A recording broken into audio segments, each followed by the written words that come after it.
Hey guys, and welcome back to the Life of Con. And before this video starts, I'm just gonna apologize beforehand if my voice sounds a little bit weird. I'm kind of battling a cold right now, so my nose is kind of stuffed up, so I'm gonna sound a little weird in this video. But besides that, it's been a while. I hope you guys are all doing good. But anyway, today I'm gonna be reacting to Spider-Man Far From Home trailer. And before I react to it, just a forewarning. The new trailer for Spider-Man has a few Endgame spoilers, or a couple Endgame spoilers.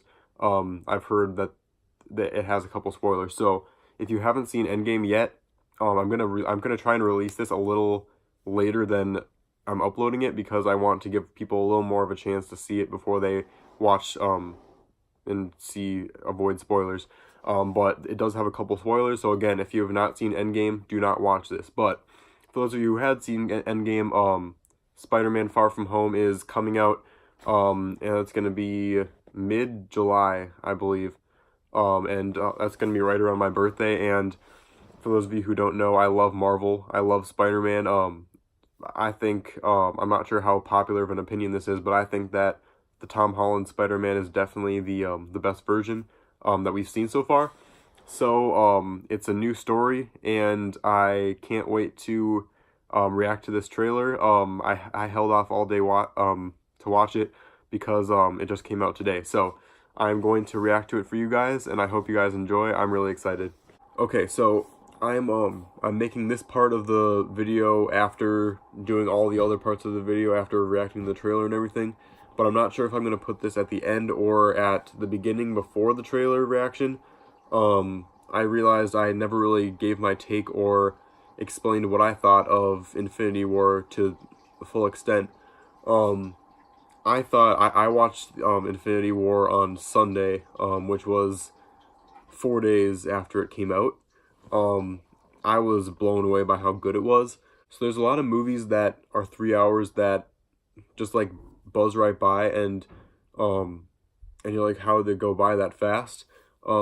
Avengers wasn't, Endgame wasn't like that. It felt like 3 hours, and it was 3 hours. And there's movies like that that drag on, and you are bored by it, and you just want to leave. But with Avengers, Endgame, it was hard to describe. It was like, it felt as long as it was, but it also had you on the edge of your seat the whole time.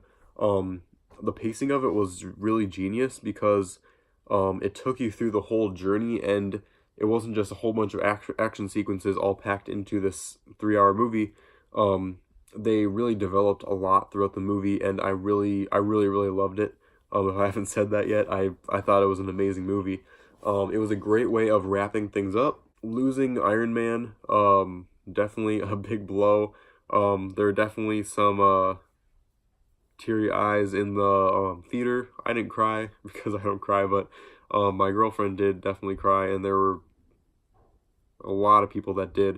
It was a very emotional moment, especially the way that it happened, because there wasn't that shock factor like in Infinity War, where just like everyone was disappearing all around us and we're like, what the heck happened? It wasn't even sad, it was just like shock for a while. But with this, it was like we all kind of knew it was going to happen, because we had this feeling that they were going to get rid of some of the oldest characters, and there were theories all over the place that Iron Man was going to die somehow. We all kind of knew it was kind of inevitable that he was going to die at some point. We just kind of were hoping that it wouldn't happen, especially after we saw his daughter and like this life that he created, and how afraid he was to leave it and risk losing it, and he eventually did lose it. So it was a very sad moment in the movie. Left it to the end, and it was really gut-wrenching, but still there was some peace involved in it, because, you know, he's leaving on the legacy to Spider-Man, and he created this whole story, and the fact that his death kind of brought this story to an end was kind of fitting to wrap it up that way. And I also really liked Captain America's final story, as he was able to go back in time and live out his life with the love of his life, because that was a very tragic thing that happened to him. Just like his whole world as he knew it was taken away from him. The love of his life was taken away from him, and he woke up 70 years later in this future that was nothing that like he knew. And the fact that he was able to just live out the rest of his life with person he wanted to live out the rest of his life with, it was just really, that was really touching. It sucks that there won't be any Captain America movies, or he won't be in any Captain America movies, but I liked that they passed on the torch to Sam. I thought it was going to be Bucky, but like a lot of people did, that was going to become the next Captain America, but I guess they chose Sam. Kind of feel bad for Bucky because he was also ripped away from his world, and he has to stay here, and he's not really close to any of the other Avengers, but besides that, I think the story really got wrapped up well. If there was a scene that would have made me cry, it would have been that one, even though I don't really do that, but that probably got me the closest out of anything.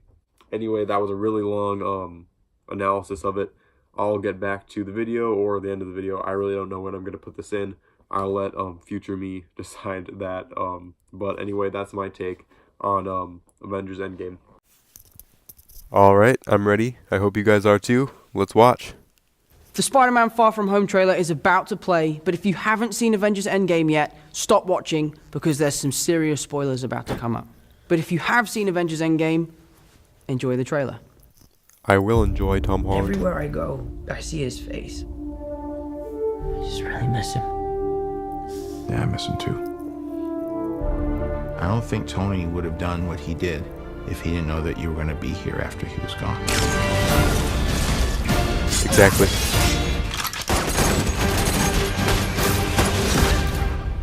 You gonna be the next Iron Man now? Well, no, I don't have time. I'm too busy doing your jobs. What? I'm kidding. Look, keep up the good work. Because I am going on vacation. Heads up, Nick Fury's calling you. I don't really want to talk to Nick Answer Fury. the phone. Why? Because if you don't talk to him, then I have to talk to him. I don't want to talk to him. You sent Nick Fury to voicemail? I gotta go. You do not ghost Nick Fury. What up, dorks? What's up? We're just talking about the trip. I'm here in St. Marco Polo's. Oh, I think MJ really likes me. That reminds me when I first fell in love. You're a very difficult person to contact, Spider-Man. This is Mr. Beck. We could have used someone character. like you on my world. Your world? Beck is from Earth, just not ours. The snap to our hole in our dimension. You're saying there's a multiverse? We have a job to do, and you're coming with us. Reminds me of The Flash. There's gotta be someone else you can use. What about Thor? Off-world. Captain Marvel? Unavailable. But I'm just a friendly neighborhood Spider-Man. Bitch, please, you've been to space. What do you want, Peter? I want to go back on my trip with the girl who I really like and tell her how I feel. MJ, I am Spider-Man. No, of course I'm not. I mean, it's kind of obvious. You're right, you may not be ready, but this is my responsibility. Saving the world requires sacrifice. Sometimes people die. Oh my God. I just always feel like I'm putting my friends in danger. The world needs the next Iron Man. Are you going to step up or not? I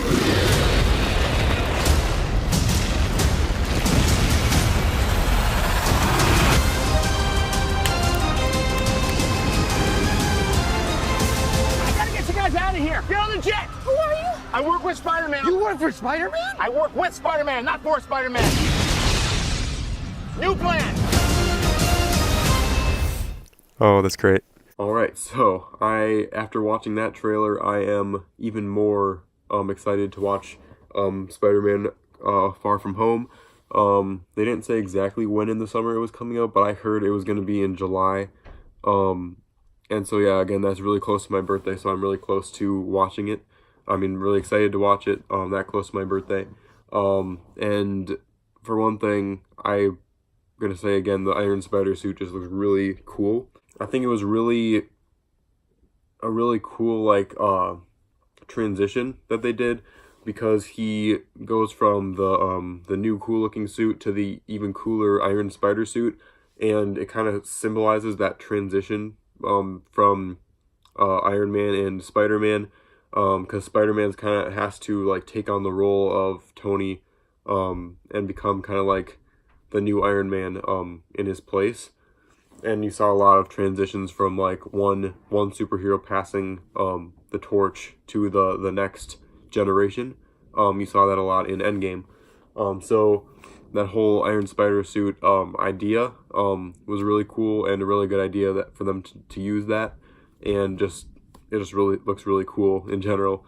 As I said, reacting to that, it kind of reminds me of The Flash with the whole multiverse thing, and you know how there's an Earth 2 and like they go to like different times and stretch across different times in The Flash. It kind of reminded me of that, but the fact that they are able to kind of transition into these new threats that are arising, they can still tie it into Thanos and all the Avengers Infinity War stuff, but they can effectively do that while also kind of ending the Avengers saga.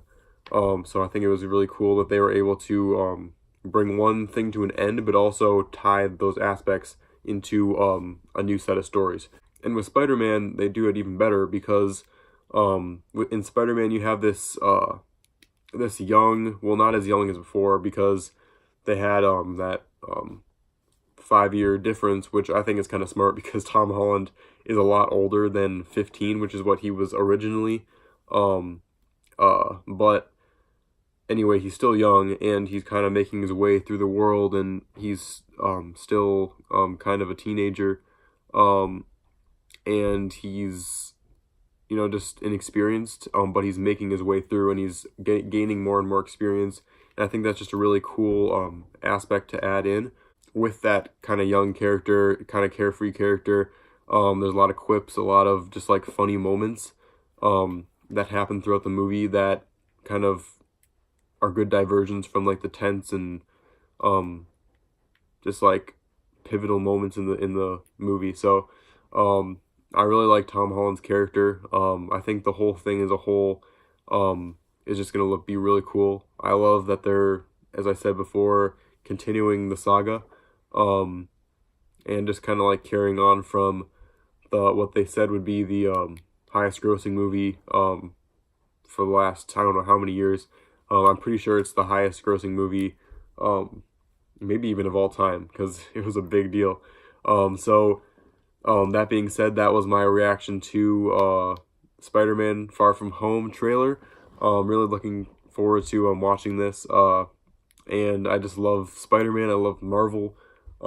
Maybe I'll do some more reactions to maybe the new X-Men trailer and just all the other Marvel stuff that I'm going to be watching over this next year. I'm really excited to see what Marvel does, carrying on from what was probably the biggest event of decade at least. So anyway, thank you guys so much for watching this video. Please like and subscribe. Please follow my Instagram. The link to that will be in the description. And please check out my podcast. The link to that will also be in the description. Let me know what movie trailers or music or sports or anything like that you want me to react to. I'm hoping to expand my horizons from just these two different kinds of things. I've only been doing music and trailers so far. I'm going to see if I can do reactions to other stuff. So just let me know what you want me to react to. But anyway, thank you guys so much. Please like and subscribe, and I will see you on the flip side.